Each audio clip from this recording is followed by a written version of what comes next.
This episode is brought to you by LifeLock. The holidays mean more travel, more shopping, more time online, and more personal info in places that could expose you to identity theft. That's why LifeLock monitors millions of data points every second. If your identity is stolen, their US-based restoration specialist will fix it, guaranteed or your money back. Get more holiday fun and less holiday worry with LifeLock. Save up to 40% your first year. Visit LifeLock.com/podcast. Terms apply. What's up, y'all? It's Joe Budden, here to talk about Prize Picks. Football season is heating up, and Prize Picks is the best place to get real money sports action while watching football. With over 10 million members and billions of dollars in awarded winnings, Prize Picks has made daily fantasy sports accessible to all. The app is really simple to use. Pick 2 or more players across any sport, pick more or less on their projection, and you could win real cash on your lineup. Prize Picks even invented the flex play, so you can still cash out if one of your picks doesn't hit. On Prize Picks, you can mix and match players from different sports. Real money sports action while watching football. Download the Prize Picks daily fantasy app today and use code FIELD and get $50 instantly when you play $5. That's code FIELD on Prize Picks to get $50 instantly when you play $5. You don't even need to win to receive the $50 bonus. It's guaranteed. Prize Picks. Run your game. Must be present in certain states. Visit prizepicks.com for restrictions and details.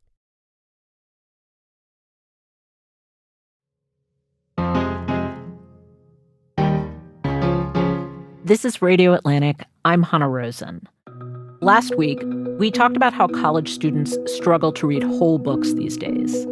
One issue, it turned out, was that they weren't reading whole books in high school. So this week, we continue to make the case for why reading books in high school is great for your life outside of school. You'll hear more from our Atlantic colleagues and from listeners who sent in their contributions. All of them recall the books they read in high school that stuck with them the longest, and how those books changed for them over the years as they got older and understood them differently. Mostly, this is an episode about happy memories. Enjoy, and happy holidays. The book that probably most impacted me in high school was William Faulkner's As I Lay Dying. I think I read it junior or senior year in AP literature. And I remember being blown away by how weird it was, how tangled the sentences were, how kind of inscrutable the characters were.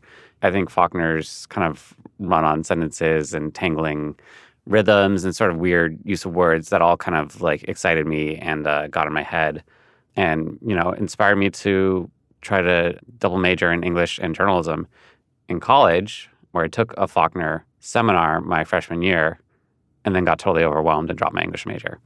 What stuck with me about the book beyond the writing is just this window into another part of America, another time in America that I really have and had no connection to, the 1930s South, poor South. It's about a poor family transporting their dead mother in a coffin, and she's rotting in the coffin, and they're carrying her across rivers and, you know, getting taken advantage of in all these different ways. And you learn about the family dynamics, and it almost makes the South seem like a supernatural place. You know, that idea of Southern Gothic where everything is, there's always a story beneath the story. That was very alluring, and it's still, I just remember reading it for the first time and feeling transported to this version of America that was very far away from suburban Southern California in the early 2000s. The rhythms of the way Faulkner wrote got into my head, and, you know, I hope that they sort of still shape what I do, even though what I do is very far away from writing Southern Gothic novels. But, you know, people are always saying that my Taylor Swift reviews are deeply Faulknerian. No, I'm kidding, but there are times when you just want to write a really long and strange sentence and hope the reader goes along with you. And I think that Faulkner is one of the writers who kind of inspired me to think about writing that way early on. My name is Spencer Kornhaber, and I'm a staff writer at The Atlantic, and I write about culture. The book that I read in high school that stuck with me the most is A Separate Piece. More specifically, the character Jean Forrester, who is an extremely flawed person. He's a teenager at this prep school in New England, and he admires and hates his best friend Finney so much that he sabotages him so that Finney can't compete in these like great games. I think it was the Olympics. And it resonated with me so much because in high school, I was such a loser. And all my friends were so much prettier, smarter, more popular than me. And I just wanted to be them so bad that inside I thought, what if I sabotaged them? Would it make me better? And obviously it doesn't make him any better. Sabotaging his friend doesn't do anything to help his social standing. And I think it's something that a lot of people deal with as they grow up, and especially as they go through like college or their 20s, where success is seen as a zero-sum game. And Gene kind of realizes that these things are not zero-sum games. Happiness is not a zero-sum game. Just because one person is happy and successful doesn't mean that you can't be happy and successful.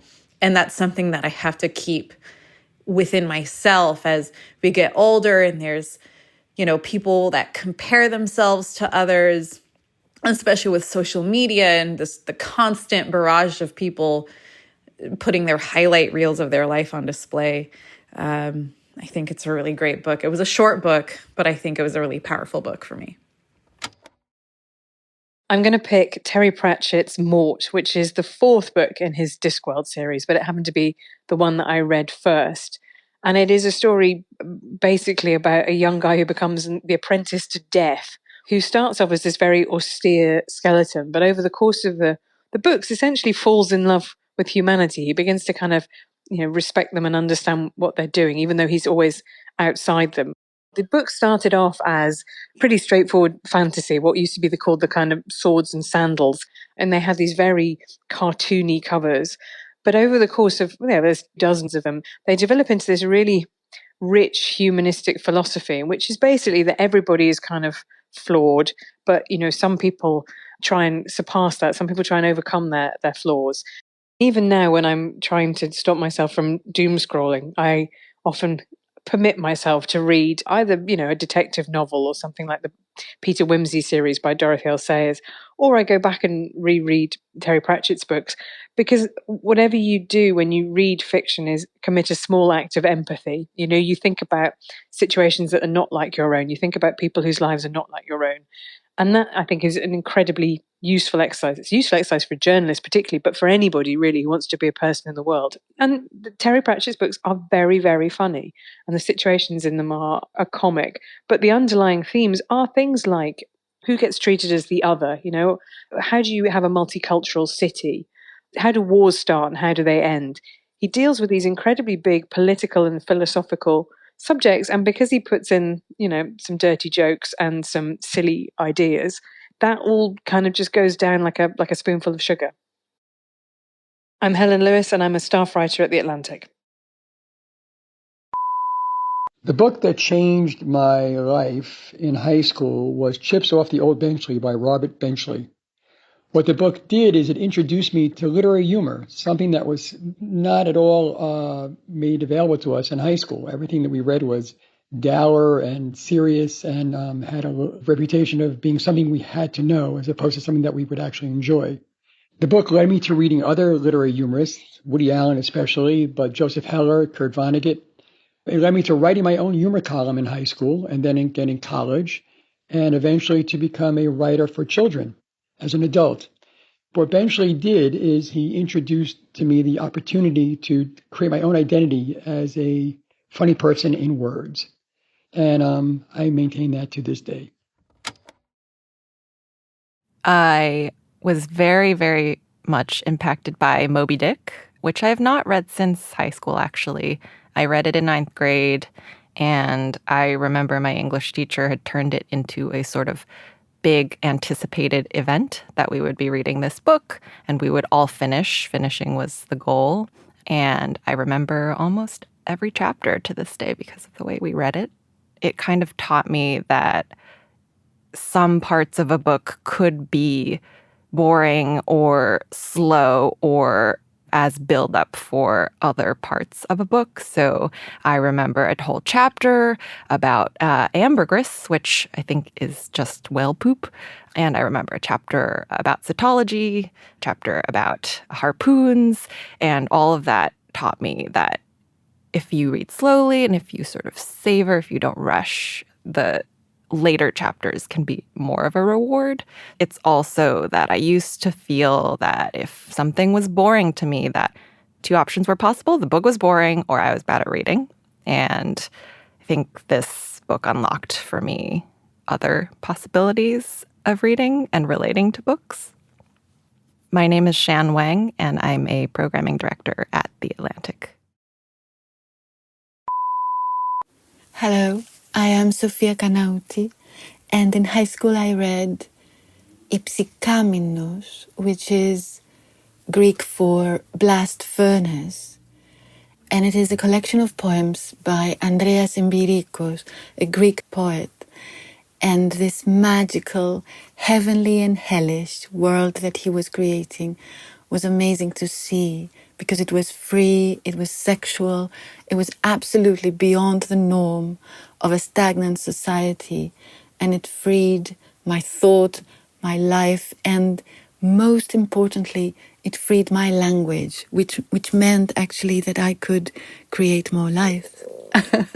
It was amazing, and I'm eternally grateful.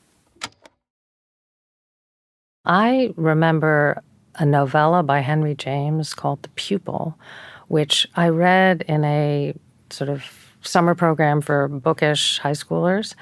It sort of changed the way I read in that I was always sort of looking for the secrets that this omniscient narrator, who seemed to be just telling you a story, was actually slipping in about a particular character that character didn't necessarily know himself or herself. And that as a reader, I really had to pay very, very close attention to figure out myself.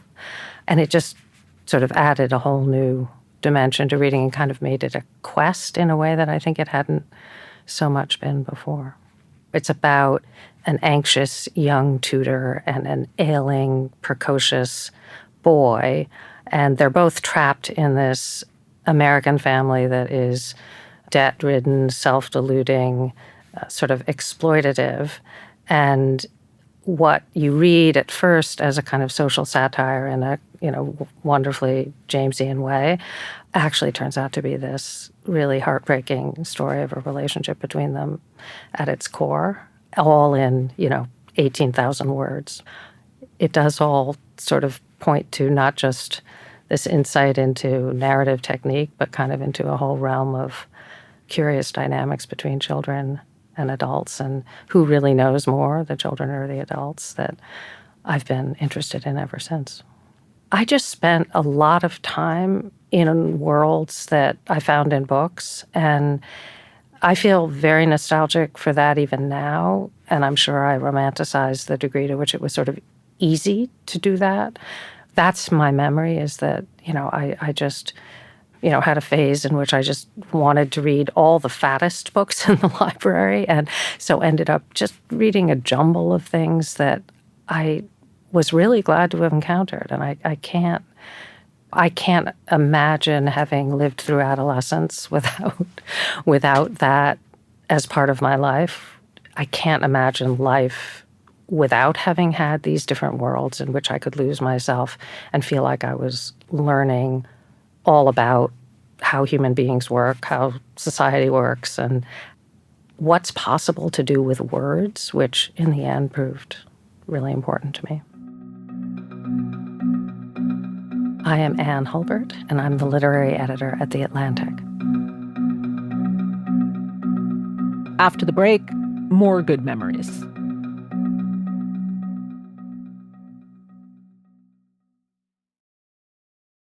¿Hablas español? Sprichst du Deutsch? Kann du Norsk? If you've heard that sound from Babbel before, I bet you do. Babbel is the science-backed language learning app that actually works. With quick 10-minute lessons handcrafted by over 200 language experts, Babbel gets you on your way to speaking a new language in just a few weeks. With over 16 million subscriptions sold and a 20-day money-back guarantee, just start speaking another language with Babbel. Right now, up to 55% off your Babbel subscription at babbel.com/Spotify podcast. Spelled BABBEL.com/Spotify podcast. Rules and restrictions may apply.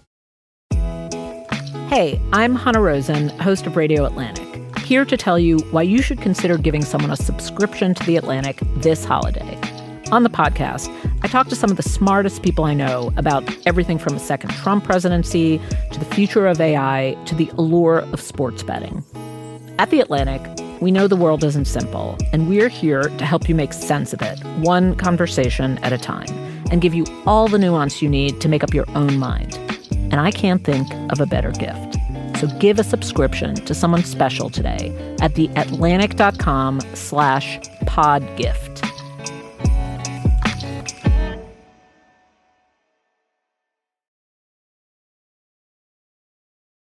The book that really hit me as a high school student was Franny and Zooey by J.D. Salinger, which I read the summer of my junior year. I was at this kind of like nerd camp where you go and live on a college campus for 6 weeks and take classes because that was something that overachievers thought was a fun thing to do with their summer. And it was in a course on postmodernism, and we read Franny and Zooey. It did sort of like open my eyes to a whole different way of thinking about spirituality that was not, at least it seemed to me when I read it, was not rooted in the kind of faith traditions that I grew up in, like church and, you know, especially growing up in the South, that really I did not take to, that felt kind of almost alien to me, even though the communities that I lived in, people, you know, practiced those religions. There was something almost like it was saying, this is a doorway onto something that people might call spirituality without it having to be religion. And I think I was really interested in that as a proposition when I was that age. And the story kind of launched my inquiry into that. I was very intrigued by the ideas of Eastern philosophy, and particularly Zen Buddhism, that come through in that story. And also the character of Franny as this person who is sort of like on the verge of and going through a breakdown. There was something that seemed kind of like literarily romantic about that and compelling as a character. But it was more the themes about Eastern philosophy and religion, but not in the context of faith, more in the context of sort of practice. Like there's a scene, it was like kind of the dominant scene in Franny, because Franny and Zooey is really two stories, where she's reciting this prayer, and it's almost like in the way of kind of like a mantra that she keeps reciting it over and over and over again. And I'd never been exposed to anything like that. Being a teenager, it's an especially great time to read books, but also to sort of discover them on their own. I mean, Salinger is kind of this perfect example of, you know, generations of high schoolers read Catcher in the Rye. And I actually came to Catcher in the Rye later in my reading through Salinger. I started with Franny and Zooey, then went to 9 stories. By the time I got to Catcher in the Rye, it actually felt a little juvenile compared to some of the other stories, which are about people who are, you know, older than Holden Caulfield. But like, it's the perfect teenager book, right? I mean, it's like everybody's classic experience of reading a book when they're teenagers that really turned them on to reading. It's kind of like Catcher in the Rye is one of those books. And being 14 to 17, 18 is the perfect time to be, you're impressionable. You know, you're just starting to play around with ideas that you might want to try to apply to your life, right? Your curiosity has gone from things that are merely novel to things that are more meaningful. I'm Shane Harris. I'm a staff writer at The Atlantic. I write about intelligence and national security. Hello everyone, my name is Catherine Abraham and I'm a legal journalist from India. My late father presented me with a copy of Khalil Gibran's lesser-known work, Sand and Foam. Gibran writes, "We shall never understand one another until we reduce the language to 7 words."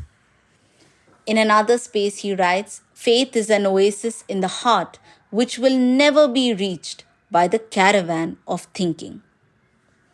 The simplicity, purity, and depth of his thoughts was manifested beautifully in those brief quotes, which still continue to hold a special place in my life. I highly recommend it because Gibran's work is second to none. Thank you. In sophomore year, we read The Age of Innocence by Edith Wharton in English class. I grew up in New York. It's set in New York, and it's very interested in the different, social levels and social expectations of life in New York. And it was striking to me, and I remember to my classmates too, that you could see a lot of similarities in the world that she was describing and the world that we were living in, even though those worlds were, over 100 years apart from each other. The central tension in the book is this love triangle between Newland Archer, who is a sort of upstanding member of New York society, and May Welland, the woman that he's engaged to be married to, also a member of upstanding New York society, and then Ellen Olenska, who is part of this world, but she has gone off and married a man in Europe and has come back to New York seeking a divorce. And the question is, will Newland stay with his wife, do what is expected of him, even though he feels not quite as passionately about his wife as he does for Ellen? Or will he turn away from his family and his community and obviously his marriage to go off and be with Ellen? As teenagers, we were really rooting for Newland and Ellen and the whole idea that you should pursue your passion and pursue what feels right to you as an individual. And I think as I've gotten older, I have come to maybe root a little bit more for Newland and May, and the idea that happiness and contentedness in life is not just about pursuing your individual interests, but also thinking about, how do I stay connected with my family? How do I stay connected with the society that I was born into? And I wonder, if Newland did follow his passions, would he be happy, or would he be happier staying in the world that he knows and living out the life that's expected of him there? The dilemma that Newland is presented with is pretty universal. I think we all have situations where we have to weigh, do we want to do something entirely motivated by our own desires and our own goals and hopes and ambitions, or do we want to consider how our actions would impact a broader set of people? I really love the way the book takes that dilemma seriously. Doesn't think that it's frivolous, but that, a man's decision, is he going to stay with his wife? He's going to go off with another woman, takes that decision seriously and, unpacks all the different factors that went into it. My name is Eleanor Barkhorn, and I'm a senior editor. In junior high school, my parents gave me the Encyclopedia Britannica to shut me up. And it led me to my first real read in high school, which was The Origin of Species by Mr. Darwin. Mr. Darwin changed everything in my head to a scientific discovery kind of theme which never, ever, ever stopped. Thank you, Charles, and thank you guys. Thank you to my colleagues who shared their books from high school, and to the listeners who sent theirs in. Those listeners were Jessica Salamanca, David Getz, Sophia Kanaouti, Catherine Abraham, and Robert Seidler. This episode was produced by Kevin Townsend and edited by Claudina Bade. Rob Smerciak engineered, and Will Gordon fact-checked. Claudina Bade is the executive producer of Atlantic Audio, and Andrea Valdez is our managing editor. I'm Hannah Rosen. Thank you for listening. We hope you've had a lovely holiday, and we'll see you in the new year.